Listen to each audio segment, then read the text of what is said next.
So last class we have discussed the logic programming. So we'll continue the same.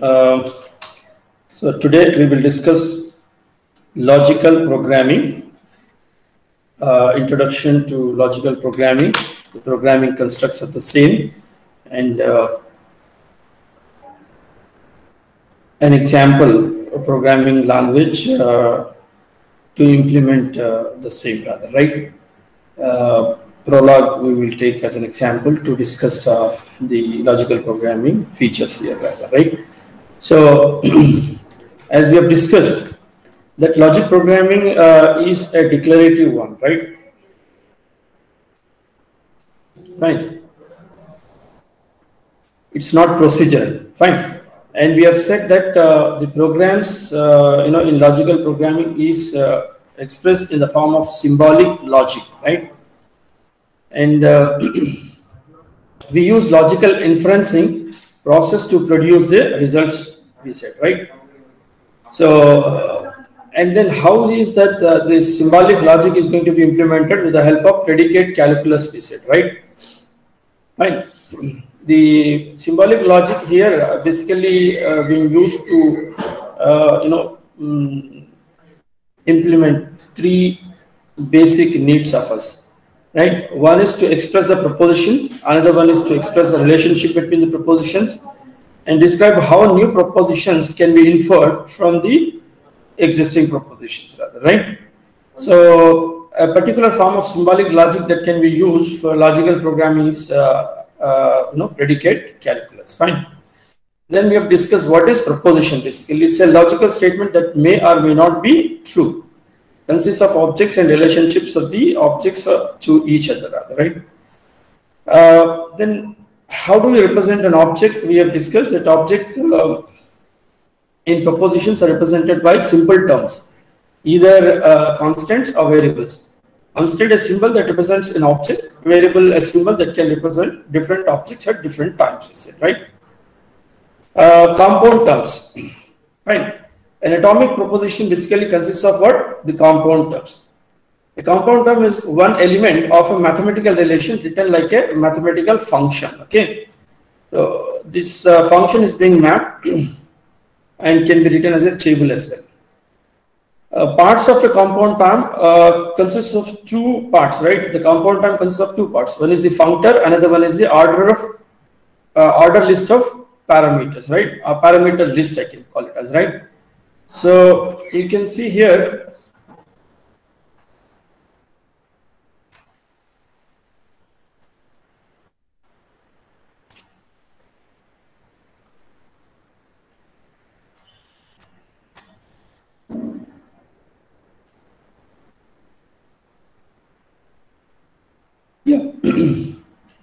so functor, for example, here this is the functor, right? Student, and this is the tuple. This is a single tuple functor, right? So the function consists of how many parameters? You can say one parameter, right? So how do you pronounce the same? John is a student, you say, right? And here one functor consists of two tuples, right? If it is having two tuples, how do you interpret its meaning? Say like OSX, right? And here again you have another functor like. So how do you express the relationship between the propositions here? Nick likes Windows like this, okay? Jim likes Linux, fine. So this is how.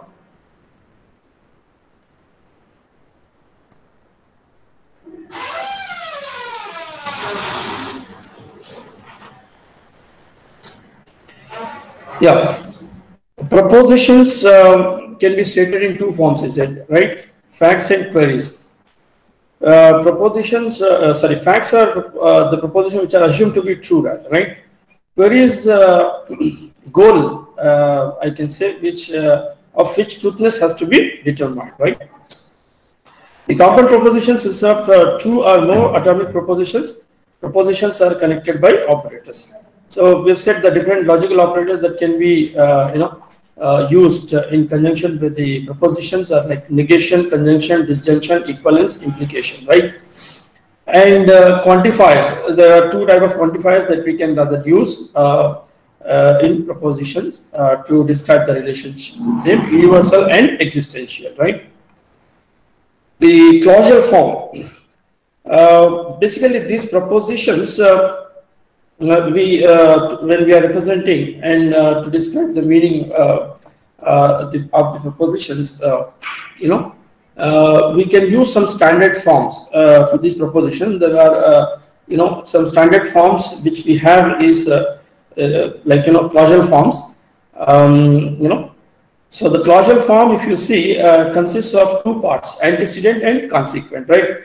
The right side part is the antecedent and left side part is the consequent. Right? Antecedent can consist of one or more propositions.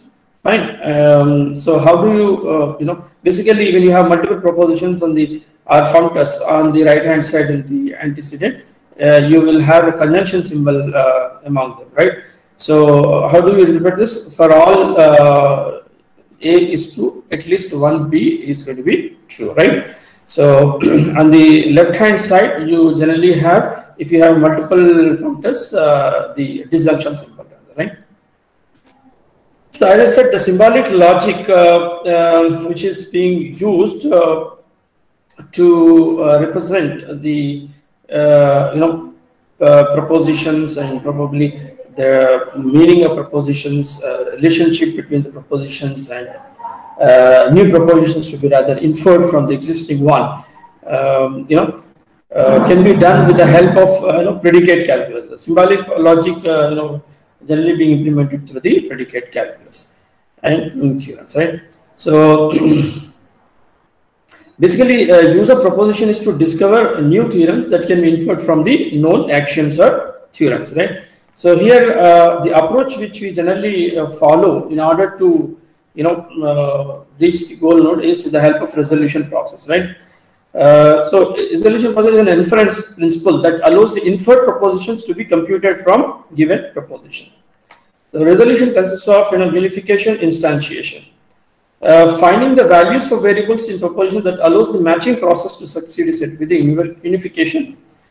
Assigning temporary values to variables to allow unification to succeed is said with the instantiation, right?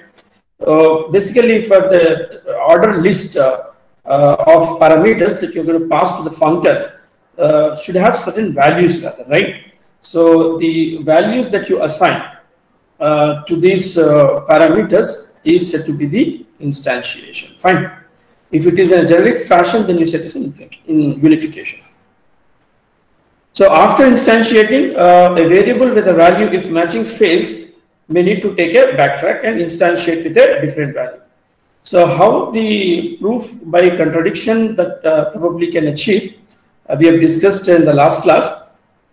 You start with certain hypothesis, a set of pertinent propositions which are said to be assumed to be true, rather, right? In order to reach the goal, right, you probably start with that assumption or assume facts, and then match the values with the database that you have. Database are nothing but the facts that you have, and if it fails, right, then you will take an alternate step or backtracking kind of thing you do until you reach the goal node, rather, right? So how the theorem proving you're going to do it, rather, right? If you see in logical programming, theorem proving is the basis, right? So when proposition used for resolution, only restricted form can be used. Horn clauses can have only two forms. One is headed and headless horn clauses. So in headless, you don't have the antecedent, you will have only the consequent, right? In headed, you will have both, right? So generally, the facts or the database is available in the form of headless, and the queries or goals will be in the form of headed horn clauses, right? Are the inferred propositions or the propositions to be rather generated. Fine. Most propositions can be stated as horn clauses. The logical programming, as I said, is a declarative instead of procedural. So the semantics of the same, how is that you're going to describe? It's a simple way to determine the meaning of each statement. It's very simpler than the semantic of imperative languages, right? The programming is non-procedural, so you don't have a state for the same, right? One example here we have discussed, right? You don't have the process in which carry out the operation going to be mentioned. Rather, you just specify the characteristic, fine. Of course, this is one of the disadvantages. We'll probably discuss the same it in the drawbacks that the logical programming is carrying with probably, right? So this particular example which I have discussed before, wherein we are just mentioning here to generate the sorted list to go with all permutations, right? How do you pronounce this? This is the antecedent, this is the consequent, right? So old list is permuted to be a new list, and the new list is sorted. Fine. So how do you pronounce actually antecedent prefix with if?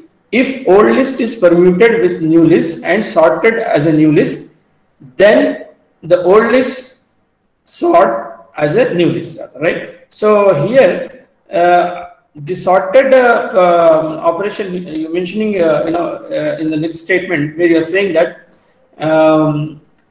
taking all such values, right, in the list, fine, varying with the index value from 1 to n, the predecessor must be less than the successor, right? So here just specifying that the order of elements in the list have to be in such a way that where the predecessor must be less than the successor. But we are not specifying any process, right, which probably results in an effective inefficient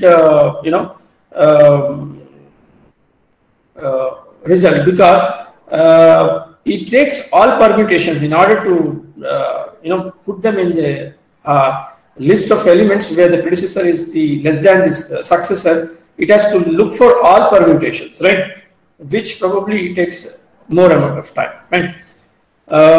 The origin of Prolog, as we said, has basically put a path after this natural language processing and automated theorem proving came into being, rather, right? And the different terms that are being used, terminology used across this, terms, constants, atoms, right? Atom consists of either a string of letters, digits and underscore beginning with a lowercase letter, right? And a term is a constant, variable, or a structure. Like your function or proposition is a structure, rather, right? Constant can be an atom or an integer. Fine. So variables and it can be, as I said, any string of letters, digits and underscore beginning with an uppercase letter. Instantiation, binding of a variable to a value, right? Structure represents atomic proposition. For example, all functions can be a structure kind of thing, right? So the facts that you have available in the database will be represented in this form, right? Using the headless on clauses.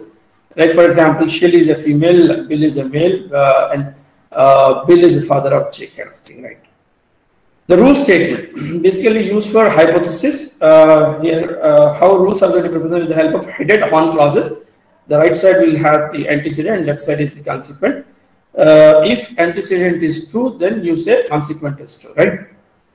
So some rules how we can probably represent using the variables also has been mentioned here. Before variables have been mentioned, one example before that we kept said that how we're going to represent a rule. This is the antecedent, this is the consequent. If Mary is the mother of Shelley, then we are saying Mary is the ancestor of Shelley.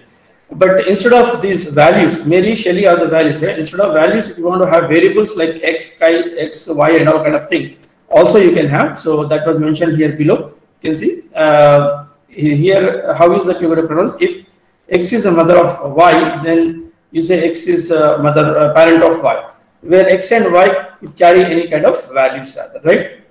So to make it generic and generalized one, you can use the variables also, fine, while defining the rules, so that they're not specific to certain values. They can be generalized. So how are you going to prove the theorems? Is with the help of goal statement. Goal statement is nothing but a query kind of thing, right? You are going to apply. There are four-step procedure. Probably will not discuss in the coming slides, right? So with the help of it, we'll try to prove the goals. When you are trying to prove the goals, you may be able to prove it, or you may be able to disprove it rather, right? So here, how probably the inferencing process of Prolog that takes place is starting with the queries are called goals. If a goal is compound proposition, each of the facts is a subgoal. To prove a goal is true, must find a chain of inference rules or facts for goal Q, right? So in order to prove Q to be true, you need to probably take all the facts that are available in the database and eventually to ensure that it will be true, right? By using the matching process rather, right? A satisfying process. So of course, resolution is the order of control. Basically, resolution satisfying process or matching process, which we call it as, right? Which we do it with the help of two approaches. One is the bottom-up approach and another one is the top-down approach, right? Bottom approach is said to be the forward chaining, or top down is said to be the backward chaining. So in bottom up approach, what happens is it basically makes use of very similar to that of BFS approach, and top down is almost like your DFS kind, right? So when goal has more than one sub goal, you can use either depth first search or breadth first search here. Fine. So Prolog uses here depth first search. We have discussed how depth first search mechanism being used for backtracking in order to achieve the goals. And with the goal, multiple sub goals, if failed to show truth of one of the sub goal, reconsider the previous sub goal to find an alternative solution, which is said to be the backtracking, right? You begin a search where previous search left off. Rather, generally, when you start from the first fact in the database, right? It can take a lot of time and space because we find all possible proofs to every subgoal. If you have multiple subgoals in the antecedent for each subgoal, you need to start from the first fact itself. That is one of the topic. Of course, we'll discuss that in the any doubt on this slide. Bottom up resolution, right? Or forward chaining. It begins with the facts and rules of the database and attempts to find the sequence that leads to the goal. Works well with a large set of possibly correct answers. The top-down resolution is said to be the backward chaining. It begins with the goal and attempts to find the sequence that leads to set of facts in the database, right? You can either start with the facts or you can start with the goal, right? If you start with the facts, we say it is a bottom-up resolution. If you start with a goal, we say it is a top-down resolution, right? Backtracking approach, basically being implemented with starting with a goal kind of thing. It means top-down approach, rather, right? Which is rather can be implemented with these both of this, mechanisms, but we use depth first since it is more efficient, rather, right? While applying the backtracking. Now, the arithmetic operations that you can perform in Prolog, initially it was like a functor kind only, if you see, fine.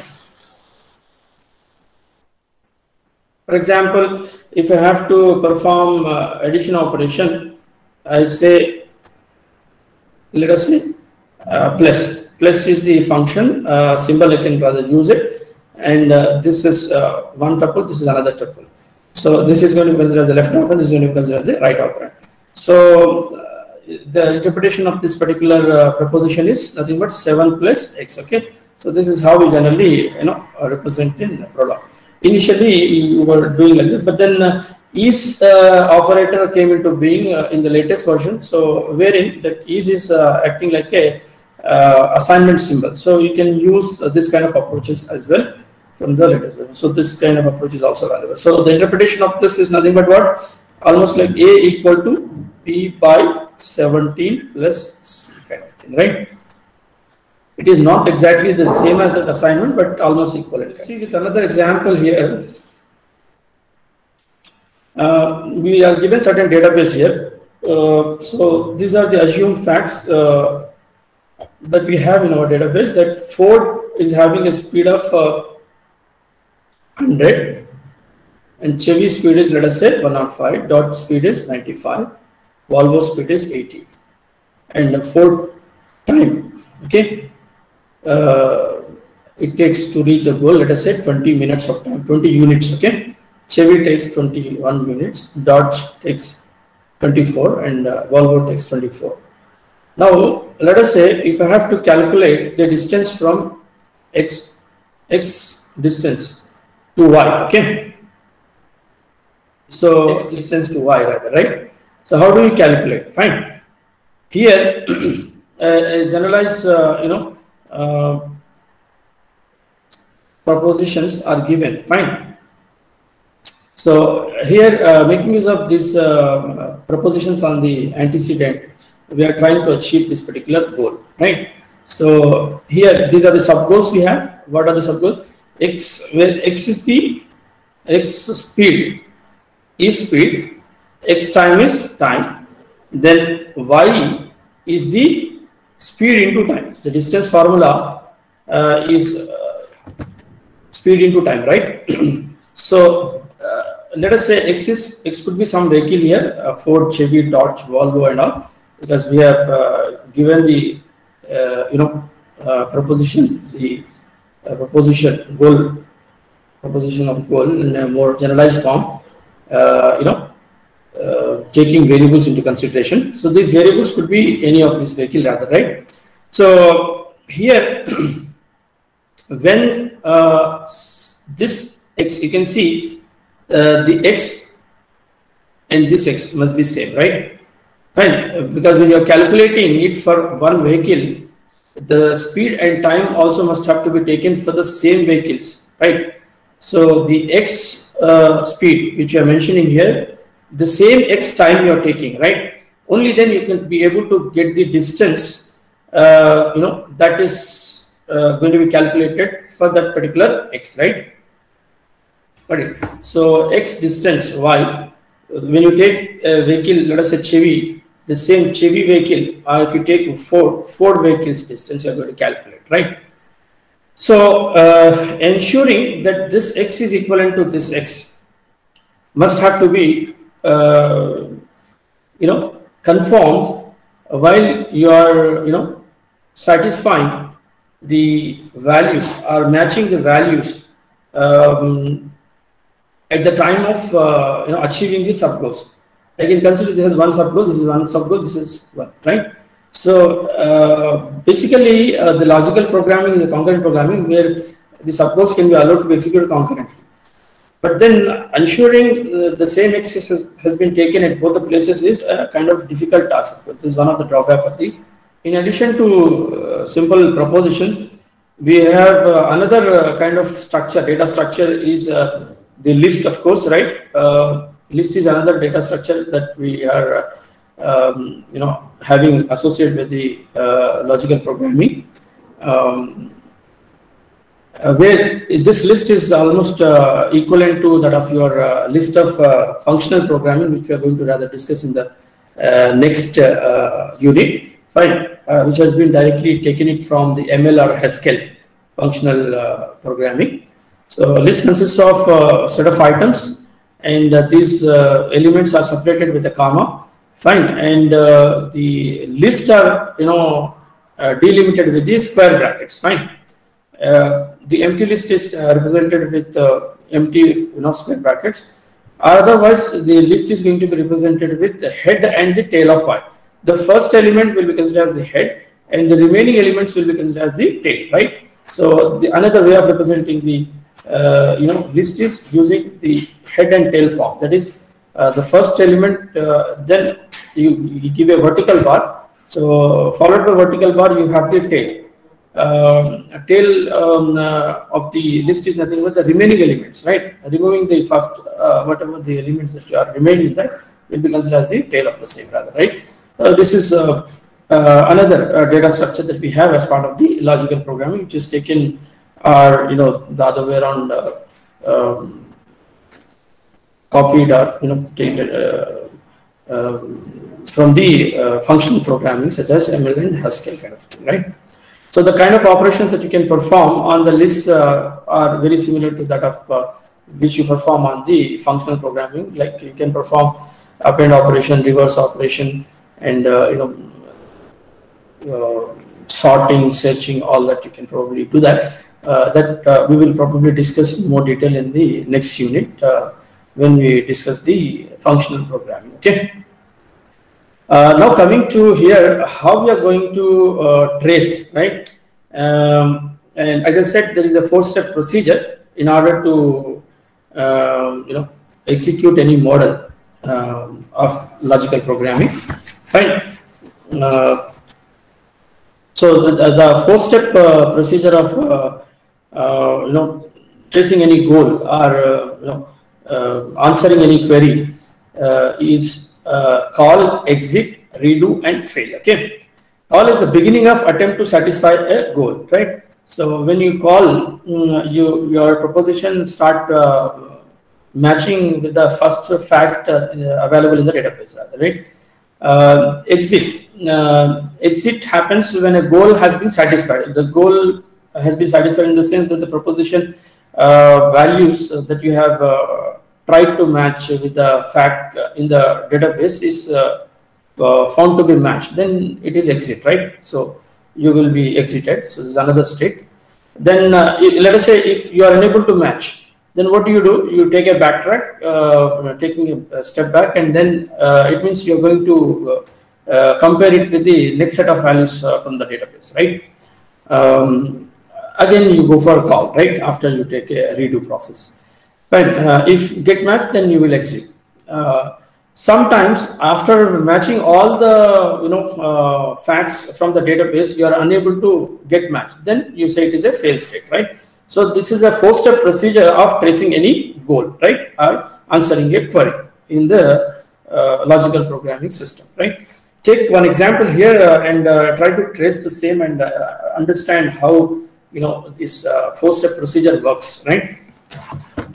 Let us take these are the facts which are available with you. These are the facts which are available. Likes chocolate. You have Jake likes apricot. Darcy likes liquori. Darcy likes apricots. These are the facts, right? You have available in your database, right? So here, what is that you are asked to find is you are asked to find the X, which X will satisfy both these propositions, right? The X which satisfies both these propositions. Fine. So how do you do that actually? Fine. You can see here 4-step procedure mentioned on the right side of the same. My goal is to find out the X which satisfies both these propositions, right?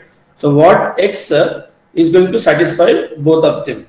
So how do you start with, right?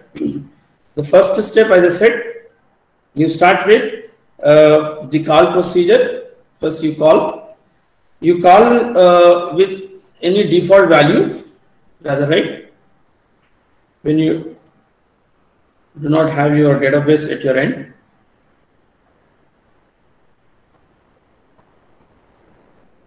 Fine.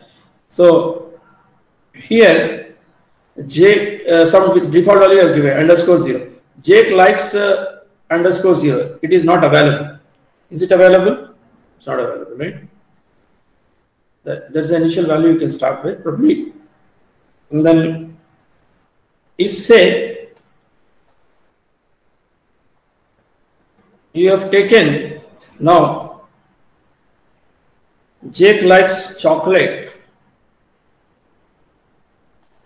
Since it is available, it is going to return exit, right? When do you get the exit? When it is matched. You can see Jake likes chocolate is available in the database. So when you are trying to match, your Jake likes chocolate, that gets matched here with the first, fact available in the database. Then it will return you out of it. It means the exit state, right? Fine. Then you call again, thinking that this chocolate, when you are passed, you are able to get match, thinking that this could be X. So to ensure that it is X, you have to satisfy the next proposition also. So what is the next proposition? That is Darcy likes chocolate, right? Darcy like chocolate. But what happens now when you press this, when you call this, it does not get matched because you do not have Darcy like chocolate proposition in the database, rather, right? So what will be resulted here? Fail. You will be resulted with fail. Okay.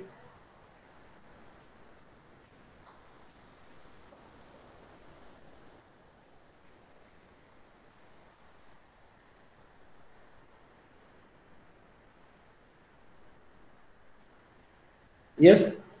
So this will be fail. Then what do? You redo the process.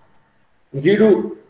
So redo means taking another value. I mean, the assume X value chocolate is not get matched with the next proposition. Of course, it could satisfy the first one, but second one did not match. Then what do? You need to take a backtrack and assume some other value for X. So you can take some other value for X. So you can redo again. So when you redo it, you can again start fetching another possible value that satisfy the first proposition. Fine. So the another value that you have is the apricot, right? So you can probably compare it with this, right?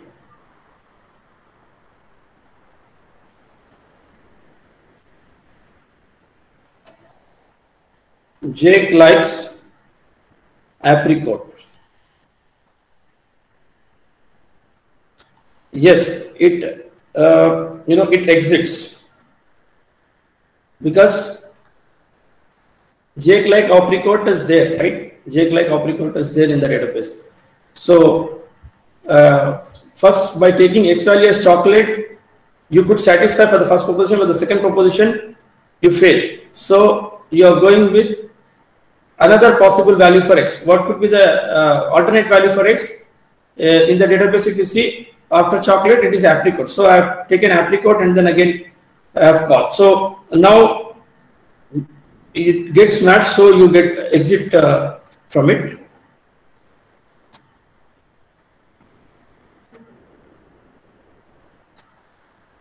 Yes, sir. Now you again call it with Darcy as well to ensure that whether this proposition get matched from the database, rather, right? Jack like apricot.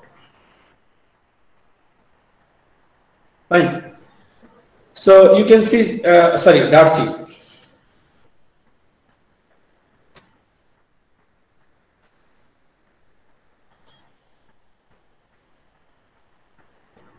That's so.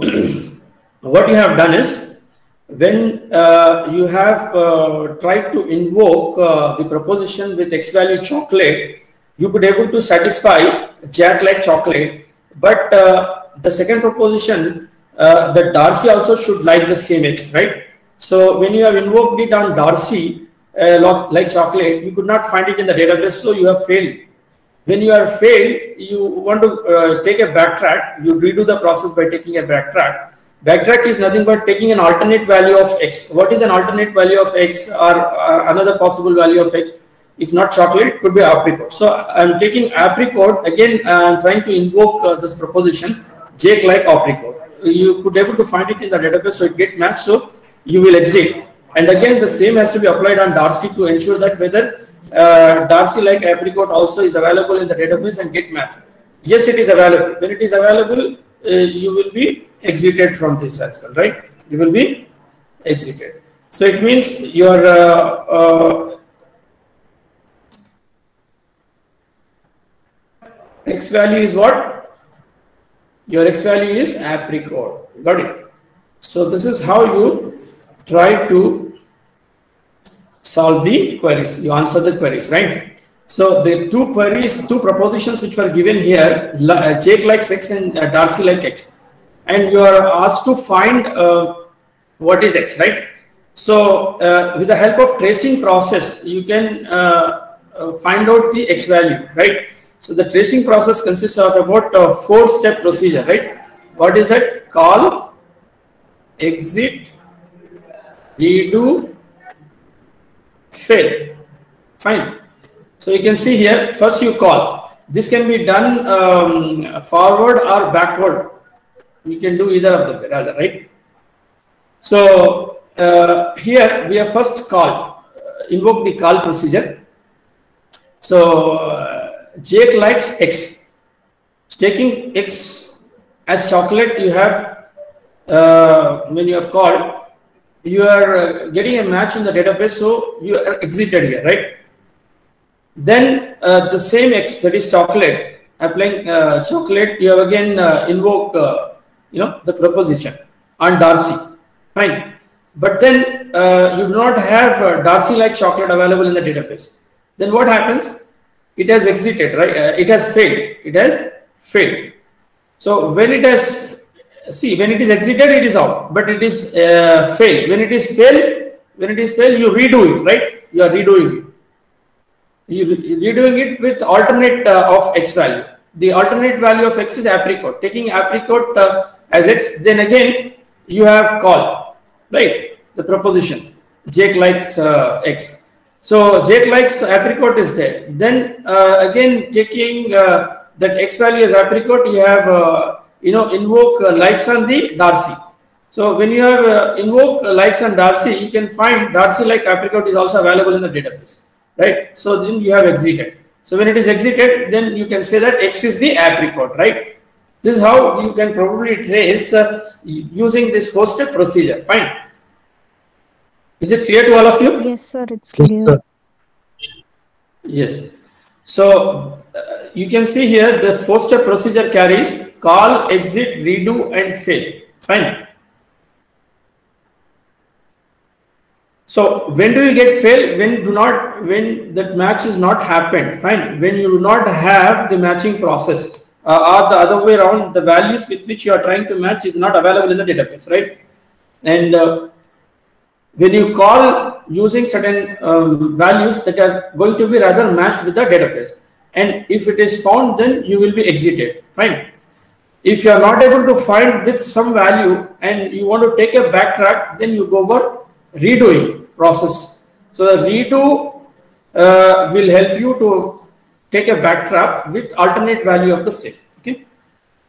So this is the 4-step procedure here. You can apply in a forward manner or in a backward manner as well.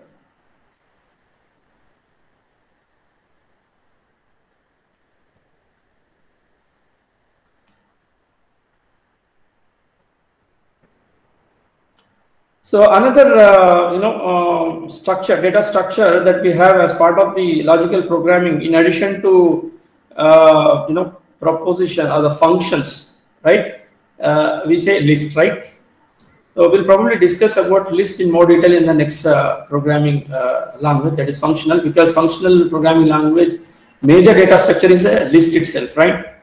And the Python basically, which now widely being used across internet and for many of the applications, rather, right, will use list as one of its primary data structure, right? Okay. For many of the artificial intelligence or your machine learning algorithms. Prolog actually was invented as one of the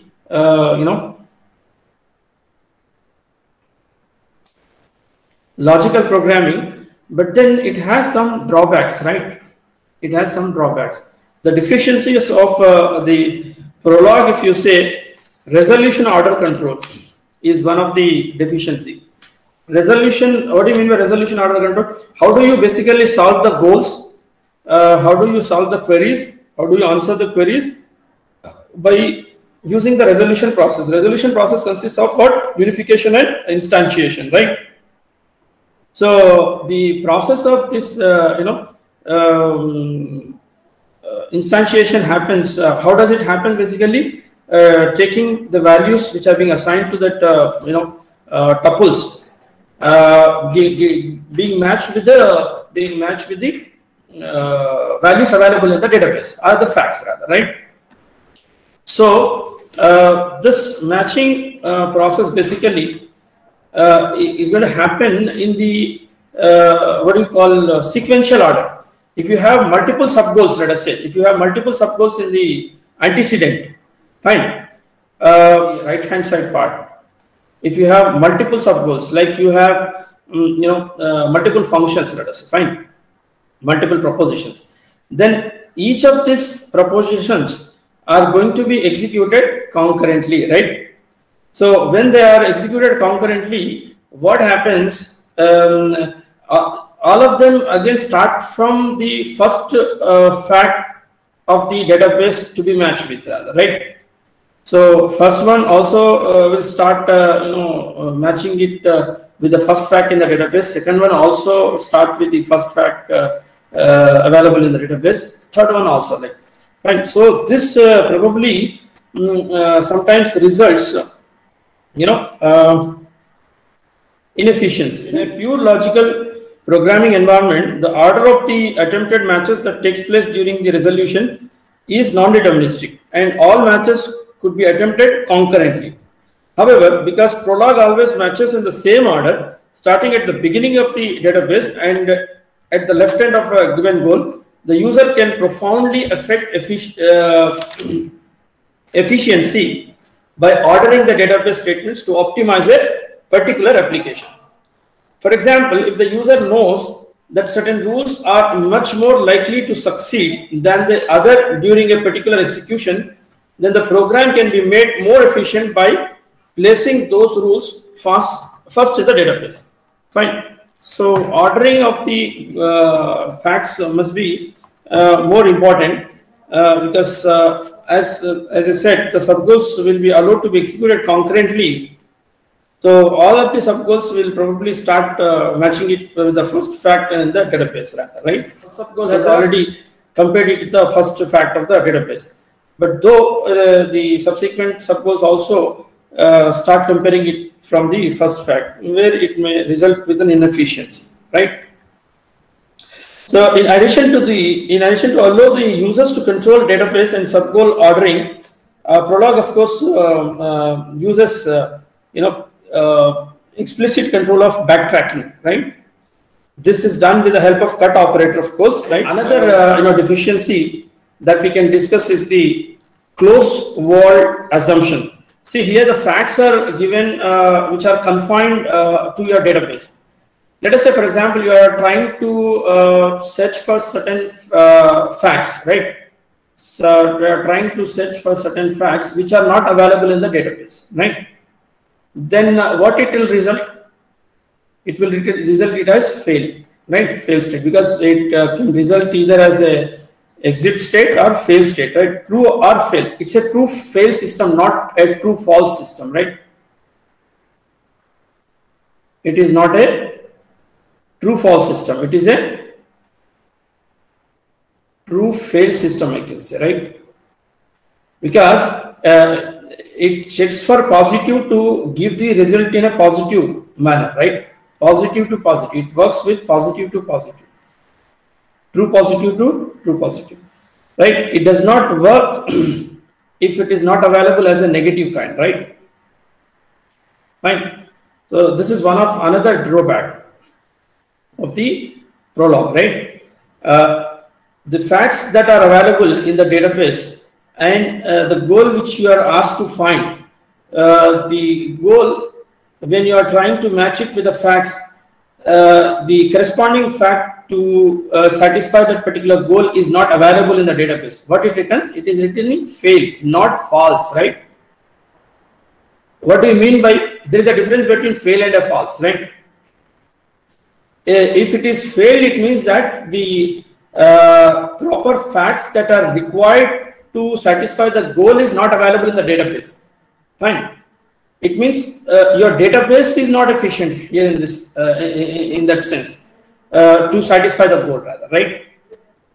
You can't claim that the goal has been proved to be false, right? when do you say a system is false? When you have the complete database available and trying to ensure that the goal is not being satisfied with the existing facts that are available in the database, and the database is complete, then you can say it is false, right?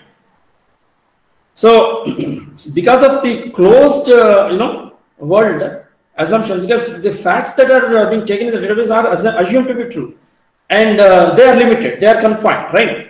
So, if a goal is unable to get matched with facts that are available in the database, it returns as failed system, right? The failed system, it means the system is not perfect.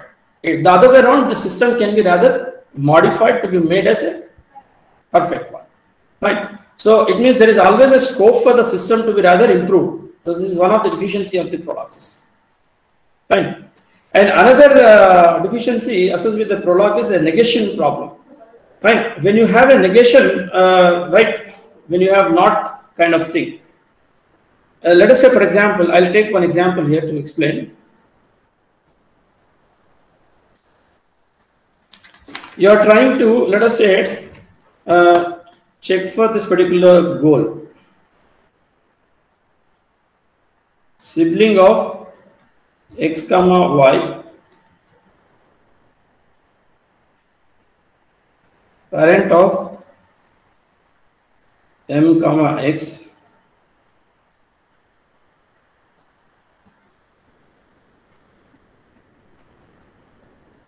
parent of m comma y. See, in this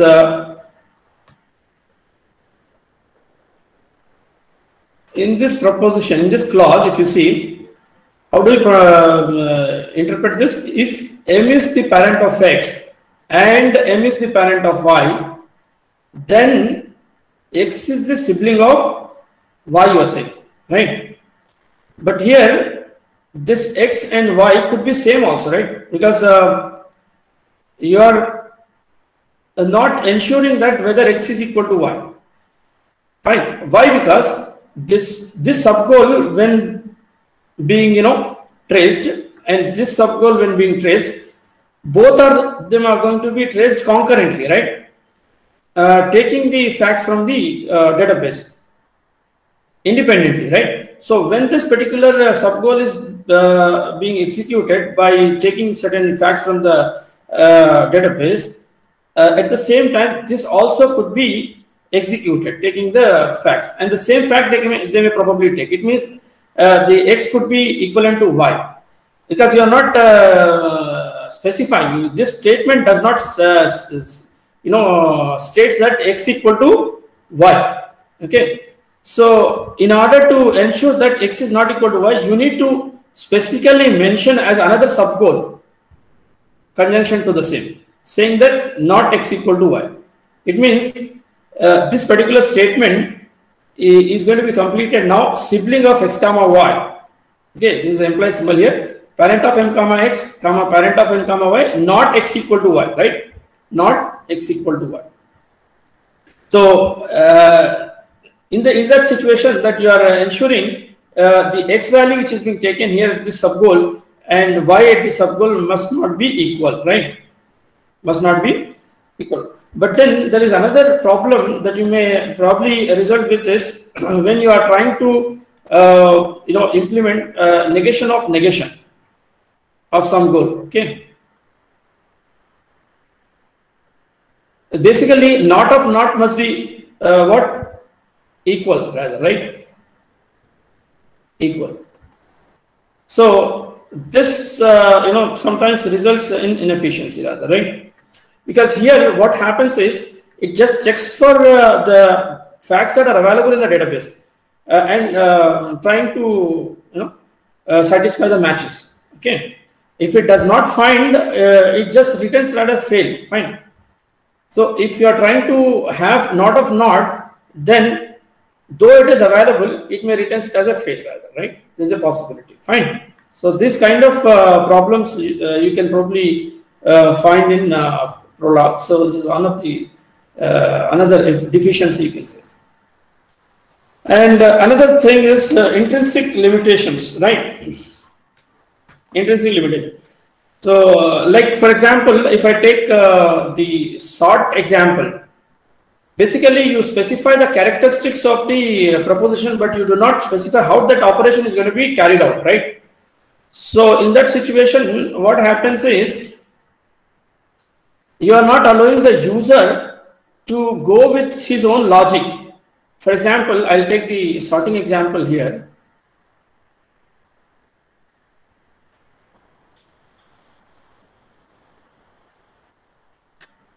Yeah, if you take the sort example, see, in order to get the new list to be sorted, where you are trying to apply all permutations on the old list with this condition, right? With this condition, all permutations will lead to a lot of complexity, rather, right?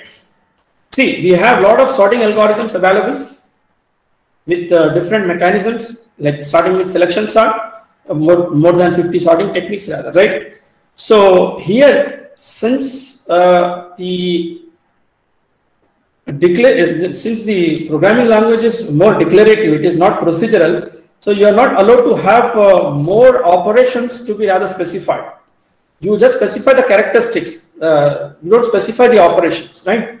So for example, if I go with quick sort or merge sort, you have certain mechanisms, you have certain operations. All that operations to specify, it is highly difficult with the help of this, declarative kind of programming language. This is another, deficiency of the Prolog, I can say, right? So because of intrinsic limitations, it is very difficult for, implementing the complex kind of programs. So that's the reason why this Prolog can be used only for narrow kind of applications. But then their applications are, if you see, are more of real-time kind. And for example, relational database management system. In RDBMS, you can apply, this Prolog, logical programming, because the nature of the Prolog is quite very close to the RDBMS system. In RDBMS system, you will have queries. You all the time want to retrieve certain data based on certain your conditions, right? So, and as well, if you see, Prolog basically works with goal. You start with a goal statement or a query.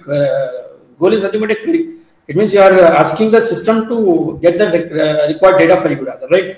So it is more closer to relational database system, because of which you need not to use any other kind of supportive programming constructs. You can straight away use the Prolog to implement the RDBMS system. For example, if you go with COBOL, or you go with Java, or you go with C++, where in order to implement this RDBMS, you need to have some supportive things like backend kind of thing, rather, right? SQL or SQLite or other kind of things, and which probably helps to retrieve the required data with certain programming concepts after programming language, rather, right? But Prolog itself is going to work out for the same, where without having using any other programming constructs or any other tool as a supportive thing, you can straight away start implementing the RDBMS system, right? That is one application of the Prolog. Another application is expert system. In expert system, you ask for a certain advices to the systems. You have expert systems available, which will basically work on some knowledge-based kind of thing. So when you give a query, when you ask your question based on your possible constraints that you have given it, the question is going to be answered within that particular purview by satisfying the constraints that you have given, right? So most of the expert system also you can probably implement Prolog using Prolog, because the expert system nature and the Prolog system nature is also quite close to each other, rather, right? So implementing expert system problems as well is quite easy with the help of Prolog. So you can implement expert system application. And another kind of application that you can probably implement using Prolog in a more efficient manner is the natural language processing, right? When you are processing certain, natural language, constructs, right? Autocorrect kind of thing, right? Spelling kind of thing, right? Or meaning of the same. So separating the tokens, identifying their words and all kind of thing. So these all things you can probably effectively implement with the help of Prolog. So these are its applications, though it was being, suffering with certain deficiencies of resolution order control, closed word assumption, negation problem, intrinsic limitations. But some of these real-time applications which you can efficiently implement through the logical programming such as Prolog. So taking a summary of what we have discussed in this chapter, as I said, the logical programming is declarative instead of procedural. And how do you basically represent the goals with the help of proposition, as I said. So here we use symbolic logic to represent the proposition and to express the proposition, to express the meaning of the propositions, and to infer new proposition from the existing proposition. And the symbolic logic, we implement it with the help of a predicate calculus set, right? And predicate calculus is more of like your mathematics kind of thing, fine? So, and the Prolog statements, if you see, the basic programming constructs of the Prolog, if you see, based on facts or rules, right? Rules or goals kind of thing, right? So facts are the assumed propositions, to be true, right? The propositions which are assumed to be true are said to be the facts, which can be represented with the headless causal forms. Fine. Causal forms are one way of representing the propositions, rather, right? So then another programming concept of Prolog's language is the rule, right? How do you define the rule? With the help of headed clauses, which will have two parts, antecedent and consequent. So how it's going to be interpreted or implemented? If antecedent is true, then you say consequent is true, right? So it works more of positive to positive kind. So it doesn't give you any negative result if the system does not get a match for the same in the database, right? Comparing with all the facts available in the database, rather, right? Since it works with true fail system, does not carry the true false, rather, right? And how is that the goals are going to be achieved is using the resolution process. Resolution consists of unification and instantiation. So the values that you assign to the tuples, right, being matched with the propositions that are available in the facts that are in the database, and that happens starting from the first fact available in the database every time. And once the matching process succeeds, then then you will exit it from the same. Otherwise, we have a backtracking approach. With the help of backtracking, you can take an alternate value for the same and then compare it with those matches. Unable to find, then again take a backtrack until we find. But unable to find with all such matches, then you return as a fail state, right? So taking the four-step process of call,